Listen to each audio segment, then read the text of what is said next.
हरे कृष्णा। तो ठीक है, आपका स्वागत है आज के हमारे चौरा अष्टकम के सेकंड पार्ट में। तो कल हमने देखा था कि श्रील बिल्व मंगल ठाकुर ये भजन गा रहे थे, चौरा अष्टकम नवरजे प्रसीदम नवनीत चौरम।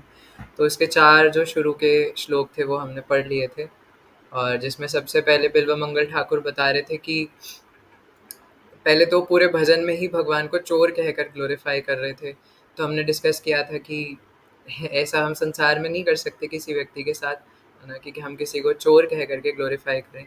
पर भगवान चोरी भी ऐसी करते हैं कि वो ग्लोरिफिकेशन के लायक है ना। शिला प्रभुपाद पूर्ण प्रश्न पूर्ण उत्तर बुक के अंदर ये बताया गया है कि बॉब पूछते हैं शिला प्रभुपाद से, क्या बदमाशी करना भी भगवान से आता है? क्योंकि प्रभुपाद आपने बताया है कि सारी चीज़ें का जो सोर्स है, सारी चीज़ों का जो सोर्स है, उद्गम है, वो भगवान है। तो शिला प्रभुपाद कहते हैं कि हाँ, आपने बिल्कुल ठीक पूछा, बदमाशी भी भगवान से आती है। लेकिन इस संसार में आकर वो विकृत हो जाती है तो लोग उसका गलत फ़ायदा उठाते हैं। लेकिन चाहे कोई भी सिम्टम हो, कोई भी क्वालिटी हो, वो सारी भगवान से आती है। चाहे वो कोई भी प्रकार की अच्छाई हो, इवन हम जो बुराइयां भी देखते हैं वो भी विकृत होकर के भगवान से ही आती है संसार में, है ना। इवन एक जगह शिला प्रभुपाद कहते हैं कि भगवान इज सुप्रीम लस्टी ऑल्सो, है ना। बट यहाँ पे लस्ट का मतलब हम निकालते हैं वो वाली लस्ट नहीं, है ना। लेकिन शिला प्रभुपाद ऐसे कहते हैं कि Krishna is supreme lusty also, है ना। तो इसलिए जो कुछ भी आता है वो भगवान से आता है। इसलिए इवन चोरी करना भी भगवान से आता है। लेकिन ये इसका कोई ये नहीं बोल सकता है ना कि कोई गलत कार्य कर रहा है, चोरी चकारी की वजह से अगर किसी को हर्ट हो रहा है। क्योंकि हम ये देख सकते हैं जब भगवान माखन चुराते तो किसी को हर्ट नहीं होता, है ना। अब ये जो गोपियां हम अ, भागवतम में या कहीं पर भी देखते हैं, कृष्णा बुक में हम कहीं भी पढ़ते हैं कि वो गोपियाँ यशोदा मैया से शिकायत करने आ रही हैं। लेकिन वो शिकायत करने में भी उन्हें आनंद आता था, भगवान की शिकायत करने में, और वो खुद चाहती थी कि कृष्णा हमारे घर से माखन चुराएं। नहीं तो आप सोचिए कि चोरी करना तब वैलिड है जैसे किसी व्यक्ति के पास कुछ ना हो, ठीक है, गरीब है और बेचारे के पास एक फूटी कौड़ी नहीं है, और वो सोचे कि बहुत हो गया, अब मैं मेरे को पैसा चाहिए, और वो जाके बैंक में डाका डाले या किसी अमीर व्यक्ति के घर में जाके चोरी करे। समझ में आता है, वैलिड है ना, कि ठीक है वो गरीब था, उसने किसी अमीर के घर में जाके डाका डाल दिया। लेकिन किसी व्यक्ति के पास खूब लाखों करोड़ों रुपए हैं, तो क्या वो किसी के घर में चोरी करने जाएगा? नहीं, है ना। अगर वो ऐसा करेगा तो मे बी उसका कुछ और मोटिव हो सकता है ना। तो इसी प्रकार से भगवान क्या चुराते थे? माखन, है ना। व्रजे प्रसीदम नवनीत चौरम, वो भगवान ब्रज में प्रसिद्ध हैं, तो क्या चुराते हैं? माखन चुराते हैं। और माखन की भगवान के पास कोई कमी नहीं थी, है ना। इसीलिए उनका केस डिफरेंट है, क्योंकि नंद महाराज के पास 9 लाख गाय थी, है ना। तो अब सोचिए 9 लाख गाय कितना दूध देती होगी, उसमें कितना सारा मक्खन बनता होगा। तो यशोदा मैया भगवान को ये कहती थी कि लाला तुम्हें कोई कमी हो रही है क्या, है ना। घर में इतना सारा मक्खन बन रहा है, दूध दही पनीर, वो व्यापार हो रहा है पूरा, लोग दूसरे, है ना, उनको भेजा जा रहा है, बेचा जा रहा है, टैक्स दिया जा रहा है, घर में कोई दूध दही की कमी नहीं है। तो दूसरों के घर में जाके कृष्णा क्यों चुरा रहे हैं? तो कई बार भगवान लीला करने के लिए भी कहते थे, मम्मी आप मैया आप ना घर पे बहुत खट्टा मक्खन बनाते हो, मुझे पसंद नहीं है ना। तो इसलिए जो गोपियाँ थी वृंदावन की, वो खुद चाहती थी कि भगवान उनके साथ लीला करें और भगवान उनके घर में आकर माखन चुराएं। अब जैसे कोई भक्त हो, तो भक्त तो यही चाहेंगे ना भगवान उनके साथ लीला करे। अब जो अभक्त है वो उनको ऐसी नज़र से देखेंगे कि वो सामान्य मनुष्य हैं, जो भगवान अभी हम भगवत गीता में पढ़ ही रहे थे 9वें अध्याय में कि अ, लोग अवजानन्ति मां मूढ़ा मानुषिम तनुमाश्रितः, है ना। कि जो बेवकूफ लोग होते हैं, जो मेरा मजाक उड़ाते हैं, वो ऐसा समझते हैं कि मैं सामान्य मनुष्य हूँ, है ना। लेकिन जो भगवान के भक्त है उनको तो आनंद आता है इस लीलाओं में। और फिर कुछ मायावादी छायावादी कायावादी भी इसमें भटक जाते हैं कि ये कैसे भगवान हो सकते हैं, नहीं नहीं नहीं नहीं, है ना, वो तो निराकार ब्रह्म ही है उनके अंदर। तो उनकी क्या बात करें, जब ब्रह्मा जी तक फिर गए थे, है ना, इंद्रदेव तक फिर गए थे, वो नहीं पहचान पाए थे कि साक्षात भगवान है, तो इनका तो क्या ही कह सकते हैं। तो इसलिए भगवान की चोरी करना भी इतना ग्लोरियस है, इतना सुप्रीम है कि उसका भी गुणगान किया जाता है जब भगवान को चुराने के लिए जाते हैं। तो इसलिए हमने देखा था कि बिल्व मंगल ठाकुर पहले तो कहते हैं कि आप माखन चुराते हो और ब्रज में प्रसिद्ध हो, और आप गोपियों के वस्त्र भी चुराते हो, और अनेकों जन्मों में जो एक व्यक्ति के संचित पाप है उनको भी चुरा लेते हो। फिर हमने पढ़ा था कि आप श्रीमती राधा रानी का हृदय चुरा लेते हो, और जो काले बादल होते हैं उनकी कांति, श्यामल कांति आप चुरा लेते हो, और जो भी आपके चरणों की शरण ग्रहण करता है उसका समस्त सब कुछ चुरा लेते हो आप।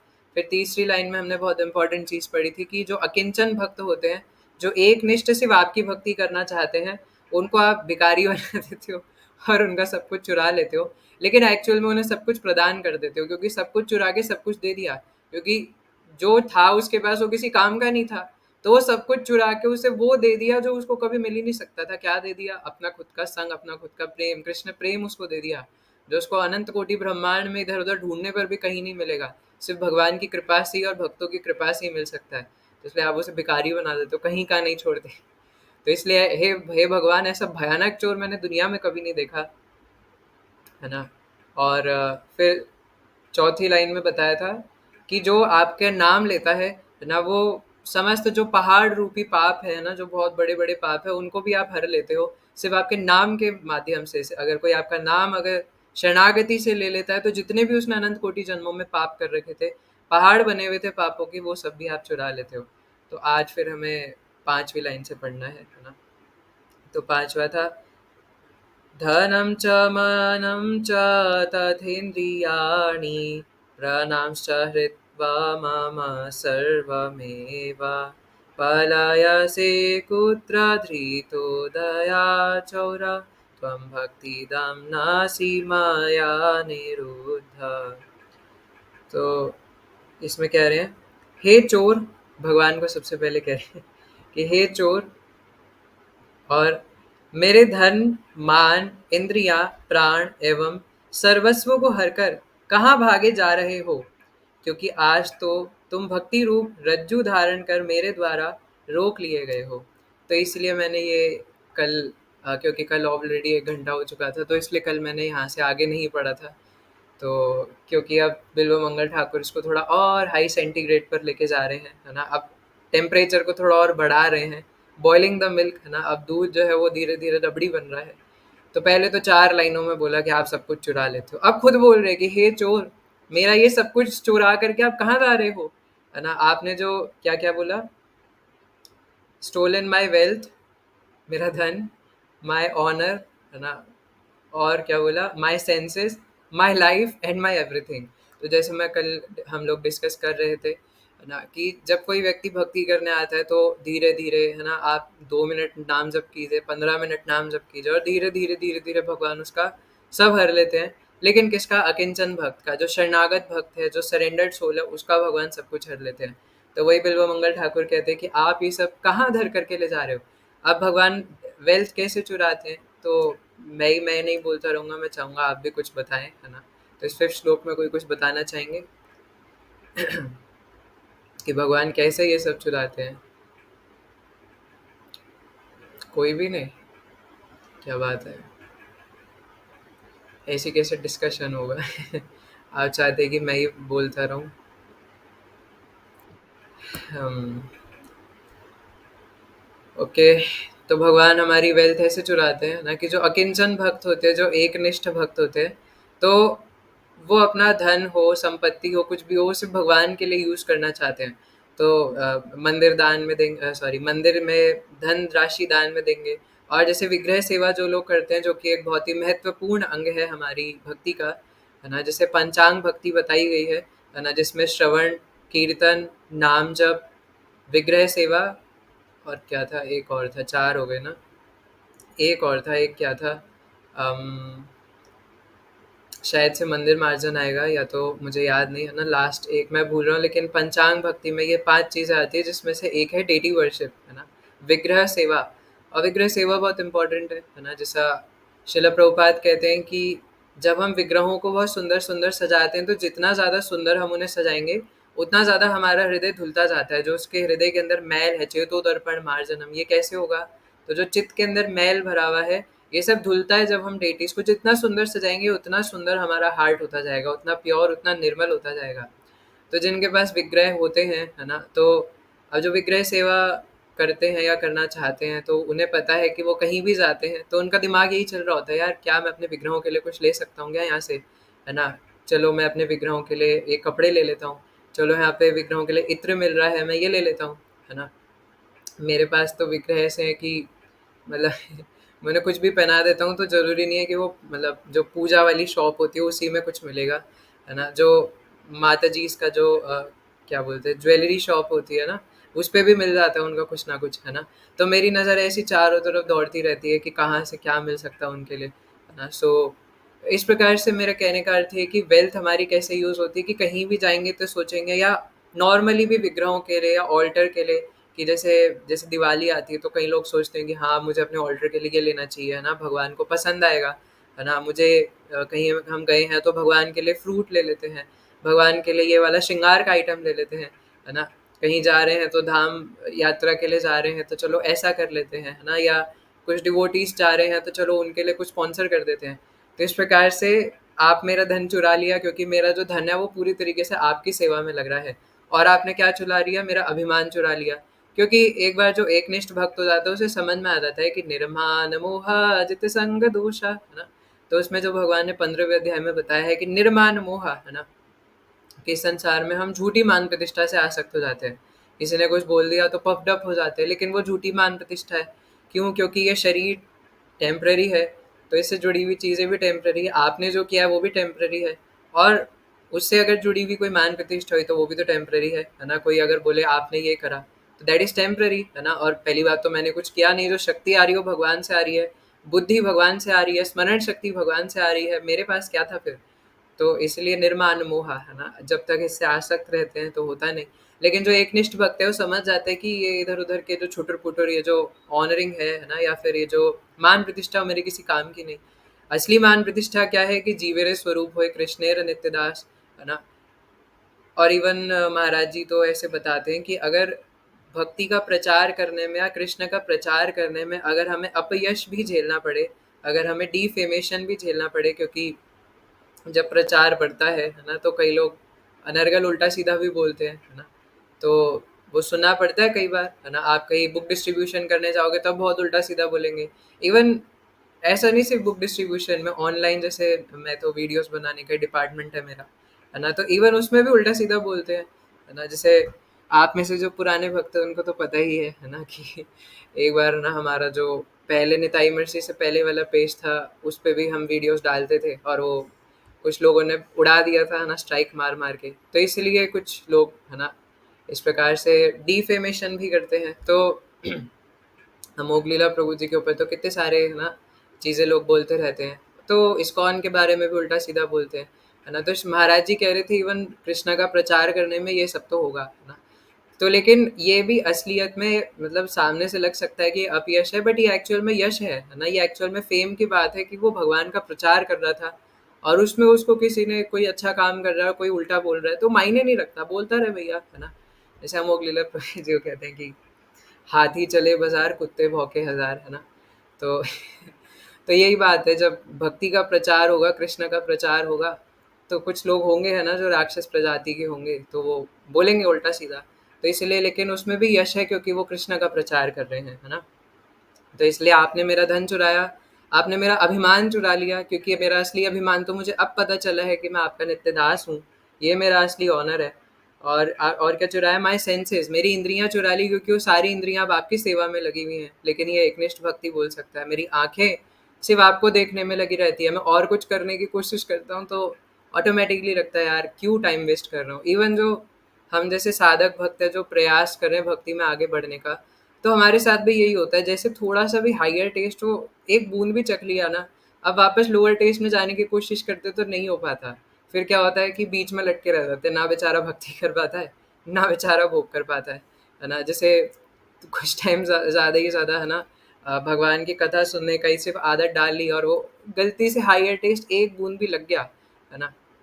लेकिन लग गया, अगर नहीं लगा तो फिर अलग बात है ना? लेकिन अगर लग गया, अब वो सोचे कि चलो थोड़ा मूवी देखते हैं ना, बहुत दिन हो गए, क्यों कौन ही देख रहा है घर में आके, चलो थोड़ा लगाते हैं, थोड़ा एक नई हॉरर मूवी रिलीज़ हुई है, थोड़ा एक नई अवेंजर्स की मूवी रिलीज़ हुई है, थोड़ा लगा के देखते हैं। वो लगाएँगे, सोचेंगे यार पहले जैसा मज़ा क्यों नहीं आ रहा, है ना? पहले तो बड़ा मज़ा आता था, है ना? तो ये कई डिवोटीज़ के साथ एक्चुअल में होता है कि यार पहले तो बड़ा मज़ा आता था, हो क्यों नहीं रहा, है ना? फिर 10 मिनट बाद हटा देंगे, चलो कुछ और लगा के देखता हूँ। फिर वो दिमाग में बजेगा, है ना? ध्यायतो विषयान् पुंसः संगस्तेषु उपजायते, क्या हो रहा है ये, है ना? दूसरा चैनल, है ना? संगात् संजायते कामः, कामात् क्रोधोऽभिजायते, तो इस प्रकार से होने लगता है। कहीं बाहर कुछ खाने का मन कर रहा है, कहीं बाहर कुछ खाने जा रहे हैं, अब मन करा एक बार में क्या ही हो जाएगा, वो गले से नीचे नहीं उतरता, दिमाग में ही चलता रहता है यार। क्या था वो, पत्रम पुष्पम फलम तोयम यो में भक्त्या प्रयच्छति, और जो तीसरे अध्याय में भगवान, हाँ, यज्ञ शिष्टा शिनः संतः मुच्यन्ते सर्व किल्बिषः भुजन्ते ते द्वगम पापः ये पचन्ते आत्म कारणात्, है ना। यहाँ से गोलगप्पे खाने की कोशिश कर रहे हैं और मन में चल रहा है नहीं नहीं नहीं नहीं नहीं नहीं, ये तो भगवान को ऑफर्ड नहीं है, कोई नहीं, अगली बार से नहीं खाऊंगा। पर वो हजम ही नहीं होता है ना, गले से नीचे ही नहीं उतरता यार, ये क्यों कर दिया। तो ऐसे ऐसे एक्सपीरियंसेस होते हैं डिवोटीज के साथ, है ना, कि वापस भोग करने जाते तो भोग नहीं कर पाते। यही बात प्रैक्टिकल अनुभव की बात है ना, यही बात एक्सपीरियंस की बात है कि भक्ति पूरे तरीके से प्रेम देने वाली है, भक्ति पूरे तरीके से सेटिस्फैक्शन देने वाली है। नहीं तो ऐसा क्यों होता कि वो सेटिस्फैक्शन से वापस जब मटेरियल लाइफ में जाने की कोशिश करता है, भोग नहीं कर पाता। अगर यहाँ पे सिर्फ मनगढ़ंत बात होती कि भक्ति में ब्लिस नहीं है ना, अगर भक्ति में आनंद नहीं होता तो ऐसा क्यों होता। इसलिए इस बात का प्रमाण है कि जब हम अगर भक्ति का एक बूंद भी लग गया और फिर बाहर जाने की कोशिश करते हैं, दौड़ते दौड़ते वापस आते। कितने लोग हैं जो भक्ति काफी अच्छे से कर रहे थे फिर छोड़ के चले जाते हैं, उनका मन नहीं लगता संसार में, वो सोचते रहते हैं कैसे वापस आ जाऊँ, कैसे वापस आ जाऊँ, कैसे एक तरीके से क्लास में आ जाऊँ, सोचते रहते हैं वो, है ना। तो इसलिए आपने मेरी सेंसेस चुरा ली, क्योंकि आंखों से भगवान को देख रहे हैं, नाक से भगवान के फूलों को सूंघ रहे हैं, मुंह से सिर्फ और सिर्फ भगवत प्रसाद ग्रहण कर रहे हैं, कानों से सिर्फ और सिर्फ भगवान की कथा सुन रहे हैं, और जो बाकी हाथ पैर है ना, वो उसको भगवान की सेवा करने में और धाम जाने के लिए यूज कर रहे हैं। तो अगर सारी इंद्रियां एकनिष्ठ तरीके से भगवान की सेवा में लगी हों, तो इसलिए बिल्वमंगल ठाकुर कह रहे हैं कि हे चोर, तुमने ये सब चुरा लिया है, और I have caught you with the rope of my devotion, मैंने आपको भक्ति की रस्सी से पकड़ लिया है। अभी बहुत ज़्यादा इंपॉर्टेंट है, अब इससे सबसे पहले हमें दामोदर कथा ही याद आएगी, है ना। क्योंकि दाम माने रस्सी और उदर यानी कि पेट, है ना। तो यशोदा मैया कोशिश कर रही थी दामोदर छोटे से कृष्णा को बांधने की, है ना, बाल गोपाल को बांधने की, लेकिन बंध ही नहीं रहे थे भगवान, है ना, और भगवान हंसे जा रहे हैं। यशोदा मैया दो दो उंगली बड़ा, है ना, दो उंगली छोटी पड़ रही थी रस्सी, है ना, और यशोदा मैया ने पता नहीं संसार भर की रस्सी जोड़ दी, लेकिन वो बंध ही नहीं रहे। और फिर लास्ट में जब भगवान खुद चाहते थे कि यशोदा मैया बांध दें, तब भगवान कहते कि ठीक है मैया बांध दो, और तब मैया बांधते और भगवान एक सेकंड में बंध जाते हैं, है ना, एक क्षण नहीं लगता बंधने में। तो इससे पता चलता है कि भगवान प्रेम से ही बंधते हैं, है ना। और जैसा भगवान खुद ही बताते हैं गीता में कि उन्हें पाने के लिए प्रेम चाहिए, है ना, पत्रम पुष्पम फलम तोयम यो में भक्तया प्रयच्छति, अगर भक्ति के साथ लगाया जाए तो भगवान लेते हैं, है ना। इसलिए कोई कितनी भी बड़ी बड़ी सेवा क्यों ना कर ले, भगवान धिक्कार देते हैं, है ना। चाहे कोई 108 1008 भोग क्यों ना लगाए, भगवान को खरीद करके बाहर से नमक पारे नम जैसे कई बार जब हम भक्ति में नहीं होते तो हमें लगता है कि 56 भोगों भगवान को लगाने का कोई क्राइटेरिया है, कि 56 भोग नहीं लगाएंगे तो भगवान हमारे ऊपर सुदर्शन चला देंगे। तो 56 भोग भी कैसे लगाते हैं, है ना। जैसे यहाँ पे तो लोग, है ना, मिठाई की दुकान पे जाएंगे, भैया वो 5 प्रकार की मिठाई पैक कर दो। फिर हीरा स्वीट्स पे जाएंगे, उससे बोलेंगे एक नमक पारे, और 4 तरीके की बिना लहसुन प्याज वाली नमकीन, और ये 4 तरीके के, है ना, ये गुड़ पारे, ये सब पैक कर दो। फिर वो दोने पत्तल होते हैं ना, डिस्पोजल, वो लेंगे। 56 निकालेंगे, उसमें से वो फिर एक नमकीन, एक में दूसरे में दूसरा बिस्किट, पार्ले जी, है ना, एक में मेलेडी टॉफी, एक में डेयरी मिल्क, ऐसे भगवान को 56 भोग लग रहे होते हैं। लेकिन ये कोई तरीका नहीं है ना, भगवान इसको कभी एक्सेप्ट नहीं करते, है ना, नेवर एवर, क्योंकि वो उसमें भक्ति नहीं है ना। आप चाहे 56 नहीं, आप चाहे 5 चीजें भोग लगाओ, आप चाहे एक ही चीज भोग लगाओ, लेकिन वो प्यार से घर में प्रेम से बना करके कि जब मैं ये बनाऊंगा तो भगवान को कितनी प्रसन्नता होगी, इस भाव से अगर बनाया जाए, है ना, कि भगवान को पसंद है, चाहे आप सिर्फ मक्खन का भोग लगाओ तो भगवान उसको स्वीकार करेंगे, है ना। कि चाहे आप कुछ नहीं आता, जैसे मान लो कोई छोटा बच्चा, जैसे मैं देख रहा था यूक्रेन में जब वॉर चल रही थी, तो वहाँ पे एक इस्कॉन के डिवोटी थे, यूक्रेनियन इस्कॉन डिवोटी, जो छोटा बच्चा था, है ना, एक डिवोटी का। तो वो छोटा बच्चा ने क्या करा कि वहाँ पे वॉर के समय पे फ्रूट्स और वेजिटेबल्स वगैरह बाहर लेने जा नहीं सकते वॉर के टाइम पे, है ना, वहाँ पे बम वगैरह बरस रहे हैं। तो उसने पेंटिंग्स बनाई, है ना, केले की पेंटिंग, एप्पल की पेंटिंग, और उसको भगवान के सामने ऑफर कर रहा, नमो ओम विष्णु पदाय कृष्ण पृष्ठाय भूतले। I was like what is this, है ना। सो भगवान इसको क्यों नहीं एक्सेप्ट करेंगे, है ना, क्योंकि भगवान भावग्राही जनार्दन है। भगवान भाव ग्रहण करते हैं, भगवान ये सब नहीं देखते कि कितना बड़ा बड़ा, है ना, सोने की थालियों में लगा रहे हैं। भगवान जब विदुरानी जी भगवान को भोग लगाती है तो केले को छोड़ करके केले के छिलके खा लेते हैं। इसी प्रकार से कर्माबाई की खिचड़ी जगन्नाथ जी, है ना, तो कर्मा बाई रोज, क्योंकि उनको बचपन से यही सिखाया था, है ना, तो वो बिना नहाए और भगवान के लिए खिचड़ी बना करके उसमें खूब सारा घी डाल करके, मतलब ऐसी स्टोरी आती कि वो छोटी बच्ची थी एक, तो उनके पेरेंट्स ने उनको बोला कि कर्मा, हम थोड़े दिन के लिए बाहर जा रहे हैं, आप जैसा आपको पता है हम रोज जगन्नाथ जी को खिचड़ी खिलाते हैं, तो आप ऐसा ही करना, ठीक है, ठाकुर जी को भोग लगा देना। तो कर्मा ने बोला ठीक है। अब वो रोज खिचड़ी बनाने लग गई और उसमें खूब सारा घी डाल के और जगन्नाथ जी के सामने रखती थी। तो अब उन्हें क्या पता भोग कैसे लगाते हैं, तो वो जगन्नाथ जी को कहती थी, ये जगन्नाथ जी आप आके खा लो। अब जगन्नाथ जी आ नहीं रहे, है ना, तो वो उनके सामने रोजे से रख के छोड़ जाती थी कि ठीक है मैं थोड़ी देर में आऊंगी, आप खा लो। तो भगवान सच में, है ना, इस प्रकार से उनसे आके भोग ग्रहण करते थे। तो एक दिन क्या हुआ, एक ब्राह्मण आए उनके घर पे और उन्होंने बोला, ये आप क्या कर रहे हो, आप बिना नहाए किचन साफ करे इस प्रकार से खिचड़ी, गंदी किचन में खिचड़ी बना के आप जगन्नाथ जी को लगा रहे हो। देखो ऐसे नहीं करना होता, है ना, आपको स्नान करना चाहिए, आपको ओम पवित्रो वाह ये इस प्रकार से मंत्र बोलने चाहिए। उसके बाद आचमन करना चाहिए, ओम केशवाय नमः, ओम माधवाय नमः, गोविंदाय नमः, विष्णुवे नमः, है ना। ये आप क्या कर रहे हो कि बिना नहाए गंदी किचन में खिचड़ी बना के भोग लगा रहे हो। तो कर्मा बाई सरल भक्त थी, है ना, अगर सरल नहीं होती तो भगवान कैसे उनके साथ लीला करते। तो इसलिए इम्पोर्टेंट है कि सरल भक्त के साथ ही भगवान लीला करते हैं सब। तो कर्माबाई सरल थी तो वो मान गई, है ना, अगर वो सरल नहीं होती तो क्या करती, वो बहस करती, आपको पता है जगन्नाथ जी में से रोज भोग ग्रहण करते हैं, आप क्या बोल रहे हो। पर ऐसे शुद्ध भक्त नहीं करते, है ना, ये कभी भी शुद्ध भक्त नहीं करते। तो कर्माबाई मान गई कि ठीक है आप जैसा बोल रहे हैं, शायद मैंने गलती करी थी, अकल से मैं ध्यान रखूंगी। तो अब रोज कर्माबाई नहाती थी, घर में पोछा झाड़ू पोछा साफ करती थी, पहले पूरी किचन साफ करती थी, फिर जाके खिचड़ी बनाती थी। तो जहाँ रोज सुबह 6-7 बजे भोग लगता था, वहाँ दिन के 2 बजने लग गए, क्योंकि साफ सफाई करनी है, फिर खिचड़ी बनेगी, फिर भोग लगेगी। तो जगन्नाथ जी वो ब्राह्मण के सपने में गए रोते रोते। तो जगन्नाथ जी ने डांट के बोला कि तुम्हें ज़्यादा पता है, तुम्हें ज़्यादा वो नियम पालन करने आ रहे हैं, है ना, तुम्हारी वजह से मेरी खिचड़ी जो है वो रुक गई, अब इतनी लेट मुझे खिचड़ी खानी पड़ती है ना, तो जाके उसको वापस बोलो कि ये सब करने की ज़रूरत नहीं है, आप जैसे कर रहे थे वैसे करो।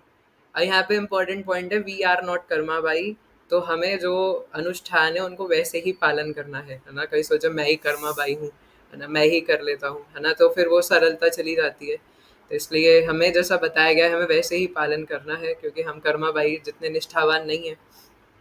तो अब वो ब्राह्मण जाके वापस बोल दे कर्मा बाई को कि मुझसे माफ कर दीजिए, मुझे जगन्नाथ जी ने सपने में आके बहुत डांटा, दोबारा कभी ऐसा नहीं करूंगा, आप जैसे खिचड़ी भोग लगा रहे थे वैसे ही लगाइए।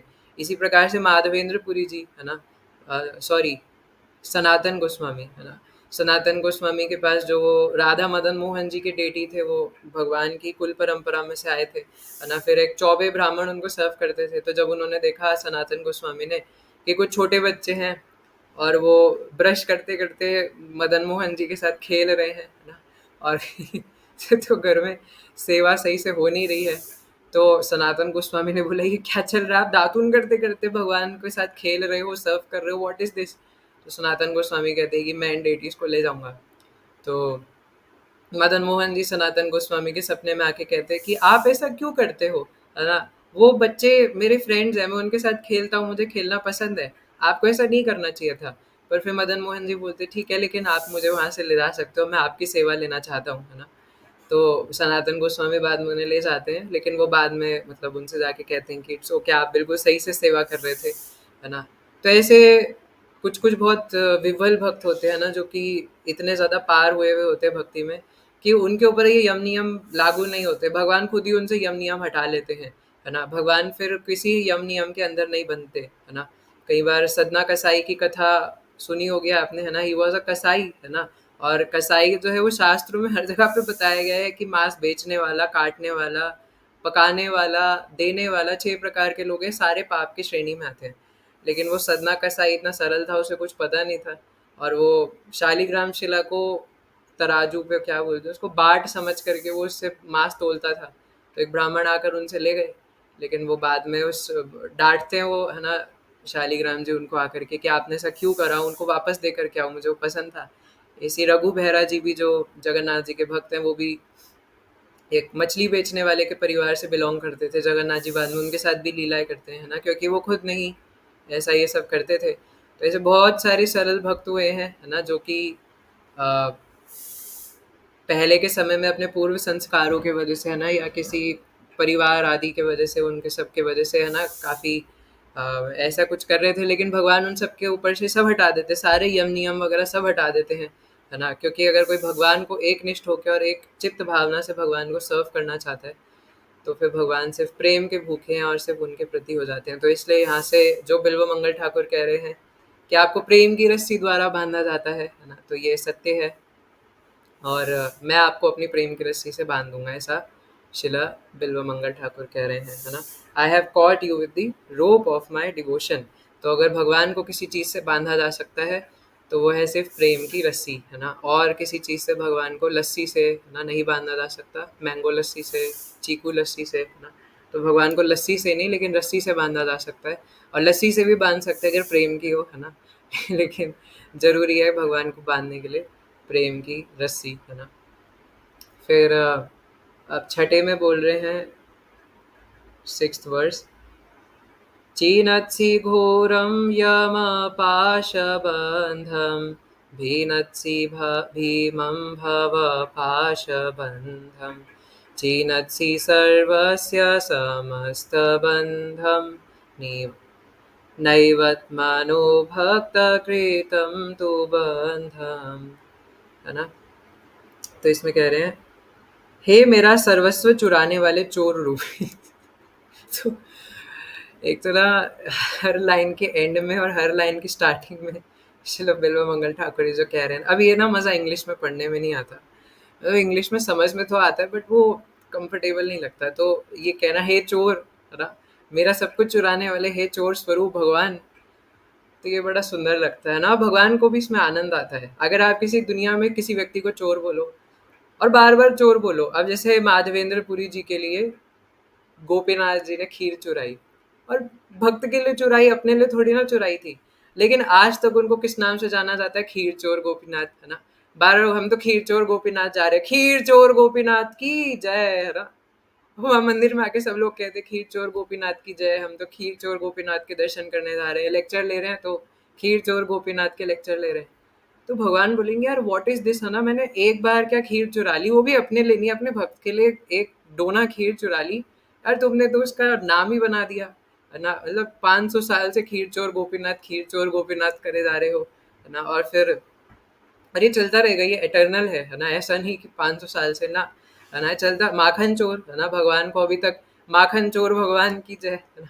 तो भगवान बोलेंगे, यार मैंने एक बार माखन क्या चुरा लिया, तुमने तो मेरा नाम ही रख दिया।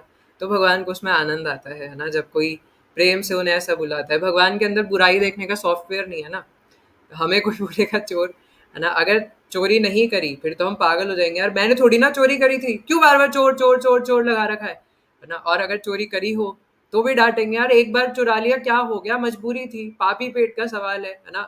तो चुरा लिया, तुम तो मेरे को चोर चोर बोले जा रहे हो बार बार। लेकिन भगवान को आनंद आता है क्योंकि उनमें बुराई देखने का सॉफ्टवेयर नहीं। इवन चोर तो भगवान को प्रेम से बोलते हैं, लेकिन अगर कोई भगवान को गाली भी देता है उसमें भी उनको आनंद आता है, सोचते कि अरे मेरा नाम पुकार रहा है, क्योंकि उनके अंदर बुराई देखने का सॉफ्टवेयर नहीं है ना। तो यही सोचते तो मेरा नाम पुकार रहा है, इसने मेरा नाम लिया, है ना। तो इसीलिए बार बार बिल्व मंगल ठाकुर चोर चोर कह करके संबोधित करते हैं, और भगवान को परम आनंद आता है। फिर कहते हैं, हरे मतलब सॉरी, हे मेरे चोर, हे मेरा सर्वस्व चुराने वाले चोर स्वरूप हरे, मैंने आज तुमको अज्ञान रूप अंधकार समुदाय से भयंकर एवं दुखमय मेरे मान रूपी कारागार में बंद कर लिया है, सॉरी मन रूपी कारागार में बंद कर लिया है। अतः अपनी चोरी रूप दोष के उचित दंड को ही बहुत समय तक प्राप्त करते रहा। एक मिनट, यहाँ कुछ O stealer of my everything, O thief, today I have imprisoned you in the miserable prison house of my heart, which is very fearful due to the terrible darkness of my ignorance, and there for a very long time you will remain, receiving appropriate punishment for your crimes of thievery. तो बिल्व मंगल ठाकुर कहते हैं कि मेरे हृदय में, है ना, जो कि एकदम अज्ञान से भरा हुआ था, अंधकार से भरा हुआ था, ओम अज्ञानतिमिरान्धस्य ज्ञानांजनं शलाकया, है ना। तो मेरा हृदय जो कि अंधकार और अज्ञान से भरा हुआ था, अब उस हृदय में मैं आपको बंद करना चाहता हूँ, उस हृदय रूपी कारागार में, उस हृदय रूपी जेल में मैं आपको बंद करना चाहता हूँ। और आपने जो इतनी सारी चोरियां करी हैं, ये उस सब की सजा है ना। मैं आपको उन सब चोरियों की सजा देना चाहता हूँ कि अब आपको उस मेरे हृदय रूपी जेल में बंद रहना पड़ेगा। So like this is very nectarean है ना, मतलब बिल्व मंगल ठाकुर क्या बोल रहे हैं ना कि आपने इतनी सारी चोरी करी, आपने मेरा सब कुछ चुरा लिया, मेरा सर्वस्व चुरा लिया, और इसलिए अब मैं आपको अपने हृदय में बंद कर लूंगा, है ना। और वो हृदय आपका जेल है, वो कारागार है। और इस हृदय से मुझे एक चीज़ याद आ रही है, मैं सोच भी रहा था कि इसको आजकल में क्लास में हम डिस्कस करेंगे, कि वैसे कई बार कर भी चुके हैं, है ना, पर फिर से याद करते रहना चाहिए। तो जब हम ये बात कर रहे हैं कि भगवान को हृदय में बसाने की, तो जैसे मतलब वही सब हम रिपीट करेंगे जो डिवोटी से सुनते हैं, कुछ नया नहीं है। कि जैसे अमरेंद्र प्रभु जी बताते हैं कि एक बॉटल है ना, अभी मेरे पास है भी साइड में, एक बॉटल है ना, तो थोड़ा दिख नहीं रही, यहाँ ले आते हैं। एक बॉटल है, तो अगर इसके अंदर मैं एक सीधी लकड़ी डालूँ तो सीधा चली जाएगी, है ना। लेकिन अगर मैं कोई ऐसी लकड़ी लूँ जो 3 जगह से टेढ़ी मेढ़ी है, ऐसे ऐसे ऐसे ऐसे, है ना, और उसको मैं डालने की कोशिश करूँ, तो पहले जहाँ एक जगह से टेढ़ी है घुसा घुसा के ऐसे करूँगा, फिर दूसरी जगह से डालूंगा, फिर तीसरी जगह से ना डालूंगा, और फिर एक बार वो घुस गई तो सीधी लकड़ी थी तो सीधा बाहर आ जाएगी। लेकिन अगर वो टेढ़ी मेढ़ी लकड़ी थी तो एक बार वो चली गई तो वो बाहर नहीं आ सकती। तो भगवान भी ऐसे ही है ना। इसलिए बिल्वमंगल ठाकुर कह रहे हैं, मैं आपको अपने हृदय में छुपा कर रखूंगा, अपने हृदय के अंदर बंद करके रखूंगा, ताला मार दूंगा, है ना, आप निकल नहीं सकते। और भगवान निकलेंगे भी क्यों, है ना। लेकिन इसके लिए हमें हमारे लिए क्वालिटी चाहिए, उस पर मैं अभी बाद में डिस्कस करूंगा। लेकिन ये है कि भगवान सीधे नहीं है ना, भगवान टेढ़े हैं, त्रिभंग ललित, है ना, 3 जगह से टेढ़े हैं। कोई बताएगा कहाँ कहाँ से टेढ़े हैं भगवान? त्रिभंग ललित कैसे हैं, है ना, कौन सी 3 जगह से टेढ़े हैं भगवान? Hand raise. कमर से। तो जो बिना, है ना, हैंड रेस के माइक ऑन करके बोलेंगे उन्हें पनिशमेंट मिलेगी। तो यस, चाहे वो किसी भी उम्र के हो, है ना। जयंत प्रभु बताएंगे, है ना, वैसे भी उनको कम मौका मिलता है। प्रभु जी नीस, उधर और मतलब वेस्ट और सका मतलब नेक। हाँ, है ना। तो भगवान गर्दन से, और वेस्ट से, कमर से, और तीसरा, है ना, अपने चरणों से, है ना, एंकल से। तो कृष्ण 3 जगहों से टेढ़े हैं, इसलिए त्रिभंग ललित। और ये इनका त्रिभंग ललित स्वरूप भी बड़ा मनमोहक है ना। हम लोग सारे मंदिरों में देख सकते हैं, हमारे इस्कॉन के जितने भी मंदिर हैं वहाँ पे हर जगह भगवान ये त्रिभंग ललित स्वरूप में ही रहते हैं, है ना। तो इस प्रकार से ये, अगर लकड़ी की डंडी टेढ़ी हो तो उसको एक बार बॉटल में घुसा दे तो निकल नहीं सकती। तो हमारा हार्ट भी वैसा ही, वो बॉटल जैसा है। और ये भगवान जो 3 जगह से टेढ़े हैं, वो उस टेढ़ी लकड़ी के समान है, जो एक बार अगर चले गए तो निकलेंगे नहीं।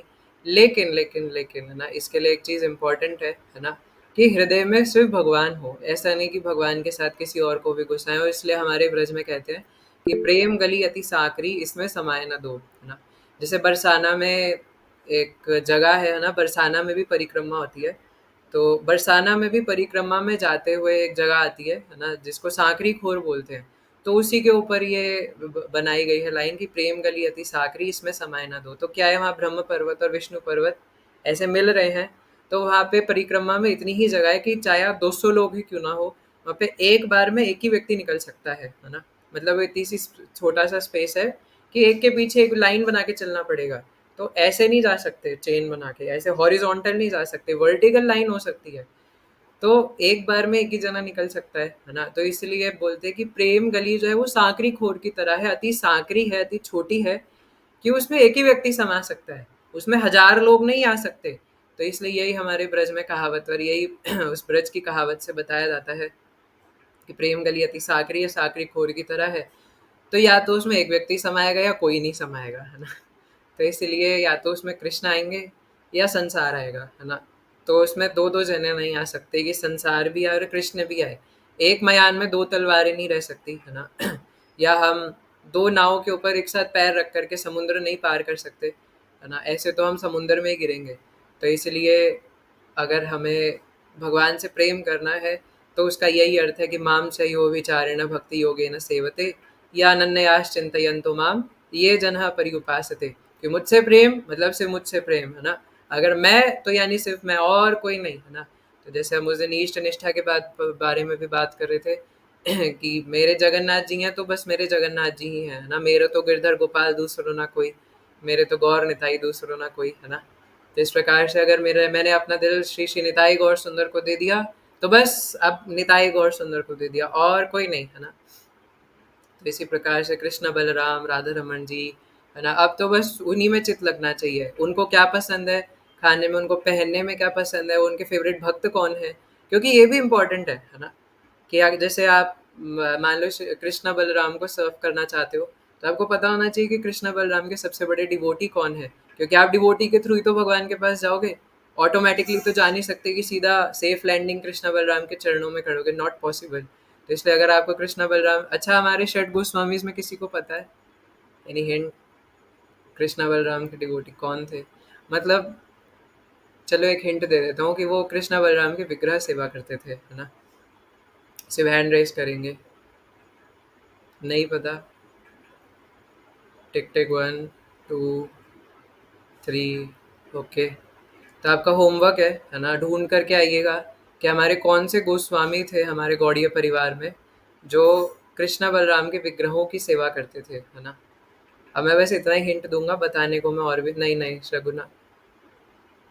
रघुनाथ दास गोस्वामी नहीं, है ना? वो नहीं करते थे। तो आपका होमवर्क है ना, ढूंढ के लाइएगा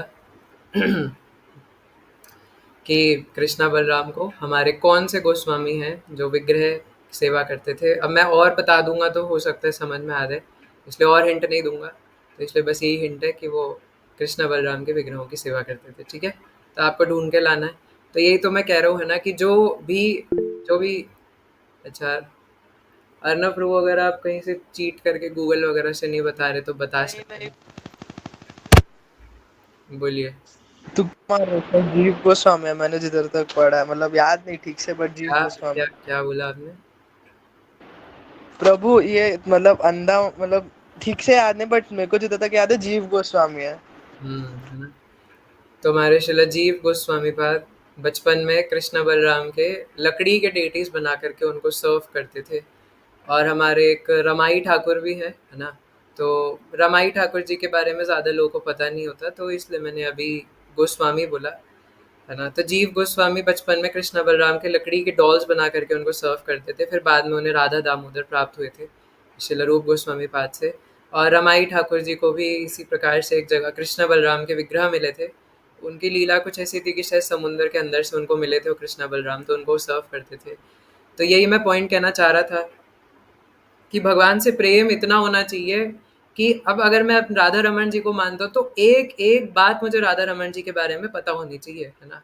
ऐसा नहीं कि बस मुंह से बोल दिया, मुखे बोले कि मैं तो राधा रमन जी को प्रेम करता हूँ, ना, ऐसा नहीं चलेगा, है ना? एक एक चीज उनके बारे में पता होनी चाहिए डिटेल में, है ना? क्योंकि इस संसार में भी यही होता है, एक युवक एक युवती से प्रेम करता है, युवती युवक से प्रेम करती है, तो उन दोनों को एकदम डिटेल में उनके बारे में पता होता है। जैसे आपने कभी ये देखा भी होगा कि जैसे नॉर्मल भी कोई फ्रेंड्स होते हैं, सेम जेंडर में हो चाहे अपोजिट जेंडर में हो, तो नॉर्मल भी कोई फ्रेंड्स होते हैं, बेस्ट फ्रेंड बोलते हैं अपने आप को। तो अगर वो बहुत क्लोज फ्रेंड्स है या बेस्ट फ्रेंड है, तो कई बार पूछते हैं कि क्या तुम्हें मेरा फेवरेट कलर याद है? और अगर आप बोलो सॉरी यार ना मैं भूल गया, पिंक है क्या? नहीं, पिंक नहीं था, वाइट है ना? जाओ दोस्ती खत्म। तुम्हें मेरा फेवरेट कलर नहीं याद, बेस्ट फ्रेंड बोलते हो यार अपने आप को, जाओ दोस्ती खत्म। ऐसा छोटे बच्चे कई बार करते हैं।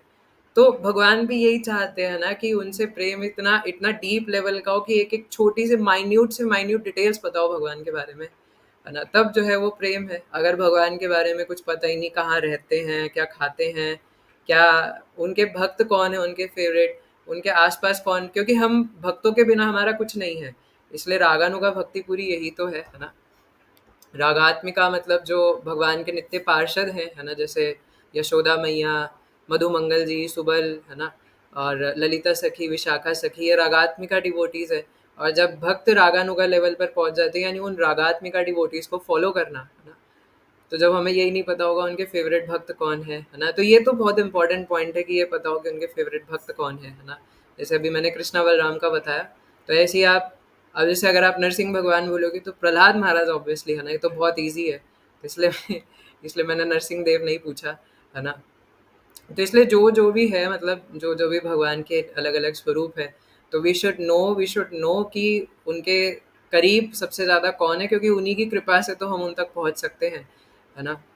तो इसलिए वी शुड नो, है ना, उनके बारे में एवरी माइन्यूट डिटेल्स, तब हम कह सकते हैं कि वो प्रेम है। इसीलिए बिल्व मंगल ठाकुर कहते हैं कि मैंने हे कृष्ण, हे चोर स्वरूप कृष्ण, आपको चोरी के लिए, दंड करने के लिए मैं आपको अपने हृदय में बंद करके रख लूंगा। लेकिन हृदय में बंद करने का मतलब है कि प्रेम गली अति साकरी, इसमें समाये ना दो। इसमें या तो कृष्ण समा सकते हैं या संसार समा सकता है, दो लोग साथ में नहीं आ सकते, है ना? तो संसार में कोई भी ऐसा नहीं कि नहीं नहीं प्रभु जी बस संसार थोड़ी ना दिल में ला रहा हूं, ना, है ना? कृष्ण के अलावा कोई नहीं है ना, या तो कृष्ण या बाकी लोग, है ना? भगवान का तो सीधा यही फंडा है, या तो मैं या वो, या मैं या वो, है ना? दो लोग नहीं चलेंगे साथ में, है ना?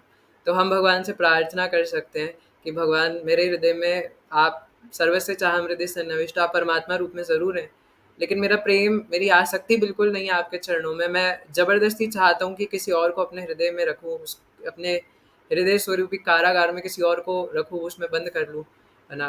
तो लेकिन आप तो मेरे मन में आते ही नहीं हैं। आप प्लीज़ कुछ ऐसा कीजिए कि मेरी सारी आसक्ति, मेरी सारी प्रेम, सारे अफेक्शन, अट्रैक्शन सब चला जाए, और मैं सिर्फ आपकी भक्ति कर सकूँ, है ना? और मैं भी मीराबाई जैसा बन सकूँ कि मेरे तो गिरधर गोपाल दूसरों ना कोई, है ना? ये सिर्फ मुखे बोले, है ना, मुख से बोलने के लिए ना हो, सच में मैं ऐसा कर पाऊँ कि मैं सिर्फ आपकी ही भक्ति करूँ, है ना? और सिर्फ आपको ही पुकारूँ, आपका ही चिंतन मनन करूँ, है ना? तो ये हमें भी प्रार्थना करनी चाहिए। अब आ जाते हैं आखिरी श्लोक पे, 8वां। तो बिल्वमंगल ठाकुर कह रहे हैं, काराग्रहे वास सदा हृदय मदिये, मद्भक्ति पाश दृढ़ बंधन निश्चल सन, त्वं कृष्ण हे प्रलय कोटि सतान परेपि, सर्वस्व चौरा हृदय नाही मोचयामि। तो थोड़ा सा ट्यून गलत हो गया।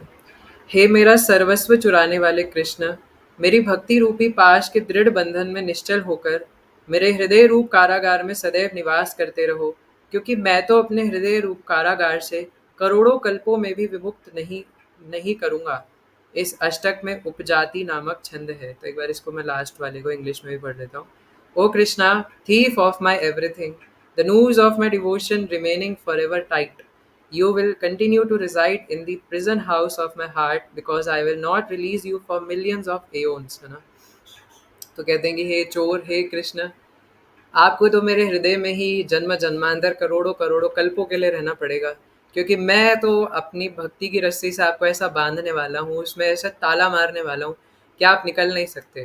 तो यहाँ पे बिल्वमंगल ठाकुर हमें एक बहुत अच्छी चीज़ लास्ट में बता करके जा रहे हैं, है ना, कि अगर हम भगवान को अपने हृदय रूपी कारागार में बंद करना चाहते हैं, तो उसके लिए ताला भी बता के जा रहे हैं, है ना? और चाबी एकदम फेंक दो यमुना में, है ना? चाबी दोबारा मिलनी नहीं चाहिए कि भगवान बंद हो गए तो वहां से निकल ना पाए। और वो ताला क्या है? भक्ति, है ना?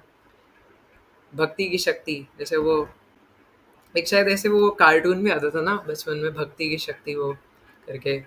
तो जो भी है तो इसलिए इट्स वेरी वेरी इम्पोर्टेंट कि अम, ये भक्ति हमारे हृदय में हो, है ना? और भक्ति का मतलब है क्या? भजन्ते अनन्य मनसः, है ना? ये अनन्य भाव से हम सिर्फ और सिर्फ भगवान की इंद्रियों की तुष्टि के लिए, उनको क्या पसंद है इसके लिए सेवा करें। और अभी तक जो हम गलतियाँ कर चुके हैं भक्ति में आने से पहले, भक्ति में आने के बाद, है ना, अब क्योंकि हम श्रवण कर रहे हैं, अब हम क्योंकि जान पा रहे हैं, समझ पा रहे हैं कि गलती कर दी, तो उसको छोड़ दें, है ना? और अब भगवान से प्रार्थना करें कि अब तक जो हो गया वो हो गया, मैं दोबारा ये सब नहीं रिपीट करूँगा, है ना? लेकिन अब आप प्लीज़ भगवान मुझे माफ़ कर दीजिए, और मुझे प्लीज़ शक्ति प्रदान कीजिए, ताकि मैं एकमात्र, एक चित होकर, एक निष्ठ होकर, अकिंचन होकर आपकी भक्ति कर सकूँ। तो अभी हमारे पास थोड़ा टाइम है। तो जैसा ये अकिंचन वाले भाव पर हम कल भी और आज भी डिस्कशन कर रहे थे, है ना? क्योंकि अभी हम बिल्कुल प्योर डिवोशनल सर्विस की बात कर रहे हैं, है ना? तो आप में से किसी को कुछ बातें हार्ड लग रही हो तो माफ़ कीजिएगा। लेकिन मैं यही बोलूँगा कि हो सकता है ये अभी हमें हार्ड लग रहा हो, लेकिन जब हम इसको फ़ॉलो करते हैं तो इसमें परम आनंद है ना? तो अकिंचन से रिलेटेड मैं आज ही महाराज से कथा सुन रहा था, तो महाराज जी बता रहे थे कि कई बार हम ये सोच सकते हैं कि मेरी प्रार्थनाएँ तो भगवान क्यों सुनेंगे? मुझे तो प्रार्थना करना भी नहीं आता। मुझे तो कुछ भी नहीं आता, मेरे को तो संस्कृत में श्लोक बोलने भी नहीं आते, ना बंगाली आती है, वैष्णव सॉन्ग भी नहीं आते, कुछ भी नहीं होता, मैं कैसे प्रार्थना करूँगा? तो ऐसा नहीं है ना। हमारे सनातन गोस्वामी को चैतन्य महाप्रभु कहते हैं चैतन्य चरितामृत में कि भगवान भक्तवत्सल है, भगवान कृतज्ञ हैं, तो भगवान हमारे कहने से पहले, बोलने से पहले सब समझ लेते हैं। भगवान को ये सब की ज़रूरत नहीं कि बड़े-बड़े संस्कृत मंत्रोच्चारण करके हम कुछ बोलेंगे तभी समझ में आएगा, नहीं। कई लोग पूछते हैं कि भगवान को इंग्लिश आती है क्या? अरे भगवान को जानवरों की भी भाषा आती है, जो गूंगे लोग हैं वो तो कुछ नहीं बोल सकते, पर उनके हृदय में भी जो भाव है भगवान को वो भी समझ में आता है। भगवान को कुत्ते बिल्लियों की भी भाषा समझ में आती है। इवन लिटिल कृष्णा में भी आपने देखा होगा, एक पार्ट आता है जब ग्वाल बाल कृष्ण से कहते हैं कि क्या तुम हंसों को बुला सकते हो, है ना? और भगवान इस प्रकार से आवाज़ करते हैं और हंस आ जाते हैं। और ऐसी सत्य में कई सारी लीलाएं हैं कि भगवान शेर की आवाज़ निकाल करके कई बार गोपियों को डराया करते थे, है ना? कई बार अलग अलग जानवरों की आवाज़ निकालते थे। तो भगवान को सब आता है ना, क्योंकि अगर नहीं आएगा तो वो भगवान ही क्यों है? He is unlimited. तो इसलिए अनलिमिटेड है, तो उन्हें सब आता है, सब समझ सकते हैं। तो महाराज जी ऐसी एक कथा बता रहे थे कि महाभारत के समय एक बार क्या हुआ था कि एक, पता नहीं कौन सी चिड़िया का नाम बताया था महाराज ने, नाम तो मुझे नहीं समझ में आया, मैंने 3 बार सुना। भारदोल करके कुछ बोला था महाराज ने। तो एक चिड़िया थी, है ना, ये भारदोल पक्षी। तो ये क्या है कि ये पेड़ पर नहीं बैठता कभी भी, ये ज़्यादातर ज़मीन पर या रहेगा या आसमान में उड़ेगा या रेत में, है ना, ये ज़्यादातर नीचे ही रहता है। तो क्या हुआ कि महाभारत की जो धर्म क्षेत्र कुरुक्षेत्र पर ही, तो वहाँ पे बंजर ज़मीन थी, है ना, लेकिन कुछ कुछ जगह पे घास के पैचेस थे। तो वहीं पर एक घास के, मतलब ऐसे घास है और उसी के नीचे ये पक्षी ने घोंसला बना करके और अंडे रखे हुए थे अपने, उसके अंडे थे। तो अब यहाँ पे डिसाइड हुआ कि यहीं पे धर्म क्षेत्र कुरुक्षेत्र की भूमि पर युद्ध होगा। तो सभी दोनों सेनाएं आमने सामने आई। तो अब चिड़िया ने उड़ के देखा कि क्या है, इतनी जोर से आवाज़ें क्यों आ रही है, चतुरंगिनी सेना आ रही है। और चतुरंगिनी मतलब कि 4, है ना, हाथी पे बैठने वाले, घोड़े वाले और रथ वाले और पैदल वाले, तो ये 4 तरीके की सेनाएँ आ रही हैं। और दोनों तरफ से, है ना, भयानक सेनाएँ आ रही है, उधर कौरवों की, इधर पांडवों की। और एक इस कौरवों की जो संख्या थी वो ज़्यादा थी।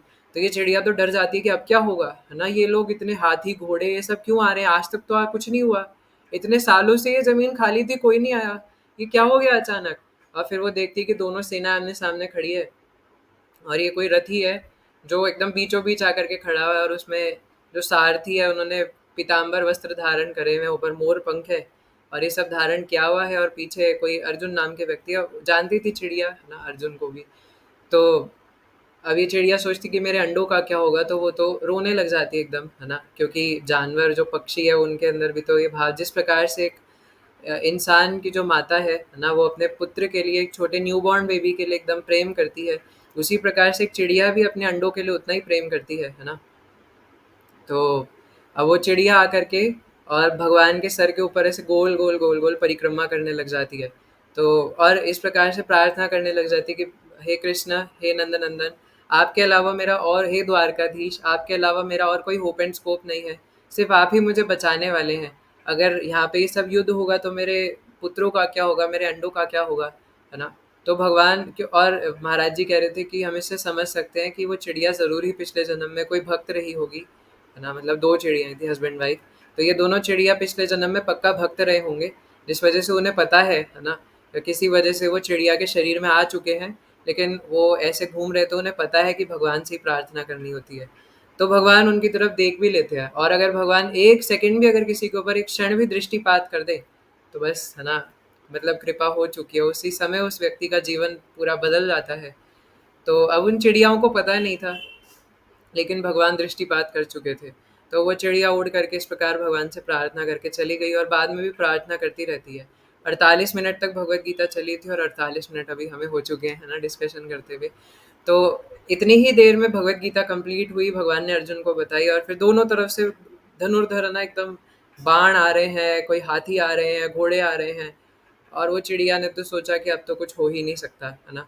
तो जैसे 18 दिन तक महाभारत का युद्ध चला था, तो चिड़िया बीच बीच में आके देखती भी थी, चारों तरफ लाशें फैली हुई हैं, समझ ही नहीं आ रहा अंडे है कहाँ। लेकिन क्या हुआ कि एक दिन, है ना, जब इस प्रकार से युद्ध चल रहा था, तो पता नहीं क्या नाम बताया था महाराज ने, एक सेनापति था कोई, तो उसका हाथी जो है बड़ा सा, बहुत बड़ा विशाल हाथी भाग करके आ रहा था, और कोई नॉर्मल हाथी नहीं था, है ना, मतलब कोई 10,000 नॉर्मल हाथियों के ज़्यादा, उससे भी ज़्यादा बल उस एक हाथी में था, है ना। और ऐसा कोई विशाल बड़ा सा हाथी भाग करके आ रहा था, और उसने 1 टन का तो घंटा पहन रखा था, है ना, अपने गले के अंदर। तो भगवान ने अर्जुन से बोला, अर्जुन, हे पार्थ, वो जो तुम्हें हाथी का घंटा दिख रहा है ना, उसके ऊपर निशाना साधो। अब वहाँ पे युद्ध चल रहा है, अब इतना समय नहीं था अर्जुन के पास ये पूछने का कि भगवान, हाथी को मार देता हूँ, आप घंटे पर क्यों निशाना लगवा रहे हैं। लेकिन भगवान ने बोला, नहीं, है ना, हाथी के पर नहीं, उसके घंटे पर निशाना लगाओ। तो पार्थ ने, है ना, धनुर की प्रतंचा खींची और बाण को सीधा एम पॉइंट करा, गन पॉइंट करा सीधा उसके घंटे पे। तो हाथी के घंटे पर जैसे ही लगा, तो अब वहाँ पे सीधा उसके नीचे अंडे थे, तो जैसे ही वो हाथी आया तो घंटा सीधा वो अंडे के ऊपर गिर गया, है ना। और क्योंकि 1 टन का घंटा था, बहुत हैवी था, है ना, तो इतनी जोर से गिरा कि वो जमीन में भी साइडों से थोड़ा सा छेद हो गया और घंटा थोड़ा सा अंदर धस गया। तो बिल्कुल एयर टाइट, है ना, कि आसपास जो पूरा ब्लड फैल रहा है ना, वो उसके अंदर जा सकता है, ना कोई आवाज़ें फालतू की इधर उधर की उसके अंदर जा सकती है। तो एकदम वो अंडे बिल्कुल प्रोटेक्टेड हो गए। और जैसे ही महाभारत का युद्ध खत्म हुआ, है ना, मतलब खत्म होने को था, तो वही हाथी उसके बाद भाग करके आ रहा था और उसका पैर लग गया उस घंटे पे, और वो घंटा ऐसे ऊपर से ऐसे हट गया, है ना। तो बिना चिड़ियाओं के जो अंडे थे वो पूरे के पूरे, क्योंकि उनको डेवलप होने के लिए गर्माहट चाहिए ना चिड़िया की। जैसे मुर्गी भी जो है वो उन अंडों के ऊपर बैठती है उनको गर्माहट देने के लिए। तो वैसे ही वो चिड़िया भी, सॉरी, वो जो घंटा था, वो घंटे से गर्माहट आ गई, है ना, उन अंडों के ऊपर। तो वो डेवलप भी अपने आप हो गए कि उससे चिड़िया जो है वो बाहर निकल सके। एक सेकेंड,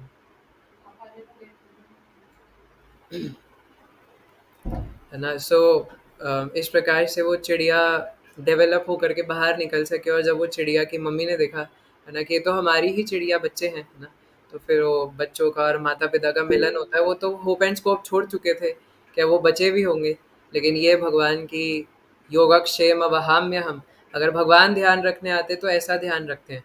इसलिए अकिंचन का मतलब है कि ये भाव होना कि मुझे संसार में कोई नहीं बचा सकता। ऐसे कई लोग मंत्रियों के पास जाते हैं, वो मुझे बचा लेंगे, है ना, या कई लोग कुछ बड़े लोगों के पास आते हैं कि वो मुझे बचा लेंगे।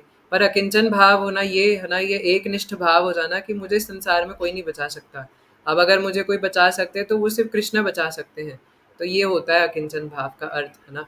तो इसलिए वो जो चिड़िया भी थी वो और किसी के पास नहीं गई मदद मांगने, वो गई तो भगवान कृष्ण के पास मदद मांगने गई। और भगवान ने ऐसी लीला रची कि वो घंटा चिड़िया के ऊपर गिरा, सॉरी, अंडों के ऊपर गिरा, है ना, और अंडे पूरे एयर टाइट कवर्ड हो गए, और गर्माहट से वो चिड़िया बन करके भी पैदा हो गए, है ना। तो ये भगवान का मैनेजमेंट है। जब भगवान मैनेजमेंट करने आते हैं तो सारी मैनेजमेंट्स फेल हो जाती है ना। तो इसलिए हम ये शिला बिल्व मंगल ठाकुर के भजन को शिरोधार्य करने का प्रयास करें, अपने हृदय में उतारने का प्रयास करें, है ना। और भगवान से इस प्रकार से प्रार्थना करें कि इस जीवन में, है ना, अनेक जन्म माया को दे चुके, अनेक जन्म माता जी को, प्रभु जी को, है ना, इधर उधर हम लोग फलाना ढिमकाना दे चुके हैं, लेकिन ये एक जन्म कृष्ण बलराम निताई चांद, है ना, इन सबको देने का प्रयास करें।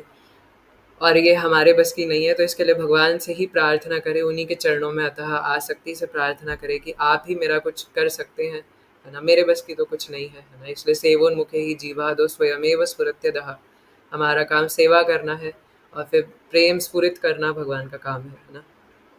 तो इसलिए हम ऐसे चोर भगवान की जय करते हैं, है ना, जो मेरा सब कुछ चुरा लेते हैं, और इन चोर को मैं ऐसी सज़ा दूंगा कि अपने हृदय रूपी कारागार में बंद कर लूँगा। पर हृदय रूपी कारागार में बंद करने के लिए, है ना, प्रेम गलियति साकरी, इसमें सिर्फ एक ही व्यक्ति समा सकता है।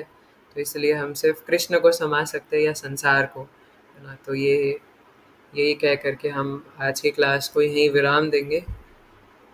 तो किसी कोई प्रश्न या कमेंट है तो आप कह सकते हैं। ओके है, ठीक है। यस कृष्णा प्रभु बोलिए। हरे कृष्णा कृष्ण कृष्ण कृष्ण हरे कृष्ण हरे हरे राम हरे राम राम हरे राम हरे। हरे हरे हरे कृष्ण हरे कृष्ण कृष्ण कृष्ण कृष्ण हरे कृष्ण हरे हरे हरे हरे हरे राम राम राम हरे हरे हरे हरे कृष्ण कृष्ण कृष्ण कृष्ण कृष्ण हरे हरे हरे राम राम राम हरे हरे। श्रीपाद बिल्व मंगल ठाकुर की जय। गुरु श्रील प्रभुपाद की जय। अनंत कोटि वैष्णव भक्त वृंद की जय। जय जय गौर हरि हरि बोल।